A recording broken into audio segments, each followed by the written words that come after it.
అందరికీ హాయ్ అండి. ఈరోజు వీడియోలో నేను ఇంట్లో ఈజీగా సబ్బు ఎలా తయారు చేసుకోవచ్చు అని చూపిస్తున్నాను. ముందుగా గంట పాటు నానబెట్టిన బియ్యాన్ని తీసుకొని తడి లేకుండా ఆరబెట్టుకోవాలి. ఈ ఆరబెట్టుకున్న బియ్యాన్ని మిక్సీలో వేసుకొని పలుకులు లేకుండా మెత్తగా జాడించుకోవాలి. ఈ మిశ్రమాన్ని బాగా మెత్తగా చేసుకున్న తర్వాత కలబందను తీసుకొని పైన తోలు లేకుండా లోపల ఉన్నదాన్ని మాత్రమే మిక్సీకి చేసుకోవాలి. కొన్ని వాటర్ వేసి మెత్తగా అయ్యేటట్టు మిక్సీలో పట్టుకోండి. నేను వీడియోలో చూపించిన విధంగా ఈ మిశ్రమాన్ని మొత్తాన్ని ఇంతవరకు మనం తీసుకున్న బియ్యం మిశ్రమంలో మొత్తం కలిపేసేయండి. తర్వాత ఒక బంగాళదుంప తీసుకొని వీడియోలో చూపించిన విధంగా పీల్ మొత్తం తీసేసేయండి పైన ఉన్నదాన్ని.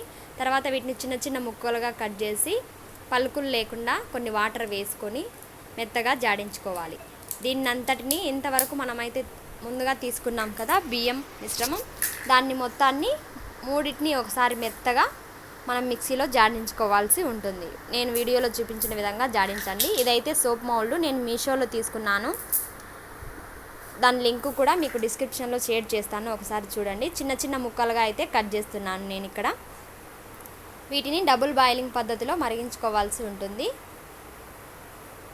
ఇంతవరకు తీసుకున్న దాన్ని అక్కడక్కడ బియ్యం పలుకులు ఉంటే మీరు నేను వీడియోలో చూపించిన విధంగా జల్లెడతో జాడించేసేయండి. మొత్తం అంతా నీట్గా వచ్చేస్తుంది. చూడండి, వీడియోలో చూపించిన విధంగా చేయండి.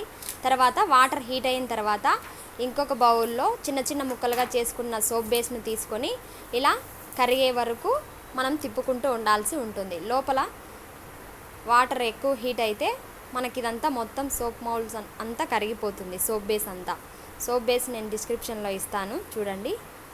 సోప్ బేస్ పూర్తిగా కరిగిపోయిన తర్వాత మనం తీసి పెట్టుకున్న ఈ బియ్యం మిశ్రమాన్ని దీంట్లో వేసి బాగా కలుపుకోండి. ఇది సోప్ బేసు. దీన్ని కూడా నేనైతే మీషోలో తీసుకున్నాను. 120 రూపీస్ అట్లా పడింది. దీంట్లో మనము తయారు చేసుకున్నటువంటి సోప్ను అంతటిని దీంట్లో వేసేస్తే గంట వరకు అలాగే ఉంచండి. గంట తర్వాత బాగా గట్టిగా అయిపోతుంది. నురగ రాదనే సమస్య కూడా ఉండదు. బాగా నురగ వస్తుందండి మనం తయారు చేసుకునే సబ్బు. నల్లటి మచ్చలకు తర్వాత చిన్నపిల్లలకు కూడా ఇది యూజ్ అవ్వచ్చు, ఎందుకంటే బియ్యంతో చేసినది కాబట్టి ఎటువంటి సైడ్ ఎఫెక్ట్స్ ఉండవు. మా వీడియో మీకు నచ్చినట్లయితే లైక్ చేయండి, షేర్ చేయండి. మరిన్ని వీడియోస్ కోసం మా ఛానల్ని సబ్స్క్రైబ్ చేయండి. Thank you.